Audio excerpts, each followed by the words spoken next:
Long ago, in a land far away, lived a young shepherd boy named David. He was the youngest of 8 brothers and spent his days tending his father's sheep. While David watched the sheep, he would often sing songs and play his harp. He loved God very much and trusted in him. Meanwhile, a fierce army of Philistines threatened Israel. Their champion, a giant named Goliath, terrified everyone. "Send out your best warrior to fight me.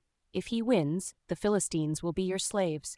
But if I win, you will be our slaves," Goliath shouted, booming and arrogant.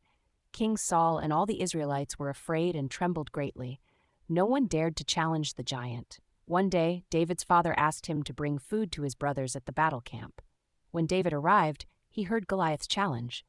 "Who is this uncircumcised Philistine that he should defy the armies of the living God?" David asked, brave and indignant. David's brothers scoffed at his courage, but he insisted on seeing King Saul. "You are just a boy. You cannot fight this Philistine. He has been a warrior since he was young," Saul said skeptically and with doubt. "The Lord who rescued me from the paw of the lion and the paw of the bear will rescue me from the hand of this Philistine," David replied confidently and resolutely. Saul, impressed by David's faith, agreed to let him fight. He tried to give David his armor, but it was too heavy. David chose 5 smooth stones from a stream and put them in his shepherd's bag. With his sling in hand, he approached Goliath. "Am I a dog, that you come at me with sticks?" Goliath mocked, condescending. "You come against me with sword and spear, but I come against you in the name of the Lord Almighty, the God of the armies of Israel, whom you have defied," David declared boldly and unwaveringly. David ran towards Goliath. He reached into his bag, took out a stone, and slung it with all his might. The stone struck Goliath in the forehead. He stumbled and fell face down on the ground. David ran over to Goliath, took Goliath's sword, and killed him, cutting off his head. The Philistines, seeing their champion was dead, turned and ran. The Israelites shouted with joy and chased after them.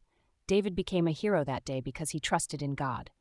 Remember, kids, like David, if we trust in God, we can overcome even the biggest challenges, the narrator encouraged warmly.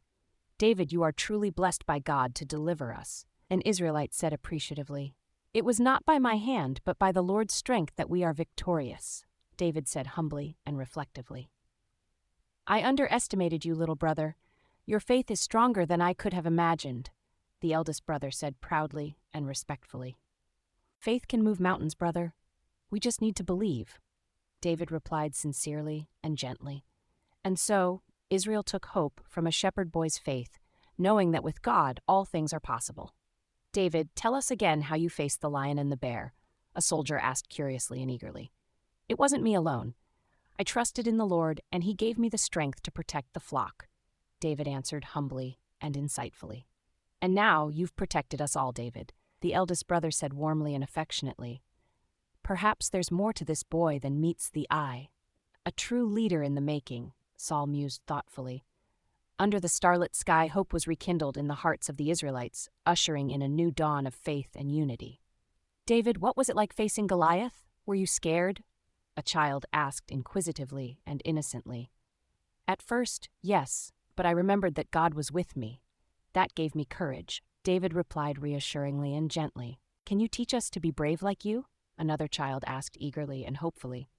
"Bravery comes from within, and it grows stronger when you trust in something greater than yourself," David explained encouragingly and wisely. And so, David not only became a hero to the adults, but also an inspiration for the generations to come. For in the heart of every boy and girl, a spark of courage was lit, ready to face their own giants.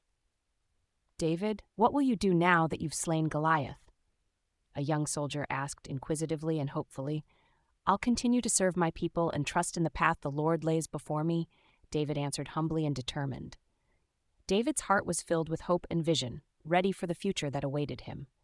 And so, as the dawn approached, a new chapter began for David and the children of Israel. With faith, all things are possible. For those who trust, the future holds no fear, David said reassuringly and with vision. "The Lord is my shepherd, I shall not want," David meditated serenely. "David, can we learn to sing like you too?" a child asked playfully and admiringly. "Of course, little ones, our voices and hearts together will sing praises," David responded affectionately and charismatically. United in prayer and song, the Israelites strengthened their bonds, ready for whatever lay ahead. "It's a new day, David. A bright journey awaits us all," the eldest brother said hopefully and brotherly. "Let's walk it together, carrying the faith in our hearts," David said, committed and inspiring. And so, with courage, faith, and a shepherd's heart, David paved a path of hope, inspiring generations to come. "David, your victory has revived our people. We stand proud once again," an elderly woman said gratefully and reverently. "Our strength lies not in victory alone, but in the bonds we share," David reflected philosophically and grounded. "Even the quiet moments hold their own victories." David added peacefully and introspectively, "A single act of faith echoes through time, teaching the young and old alike the power of belief." David's faith guides us. We must ensure our paths remain rooted in such strength, an elder said contemplatively and advising. "Indeed, our unity shall be our greatest shield," another elder said resolutely and wisely. "Underneath the canopy of stars, dreams are rekindled and spirits are renewed."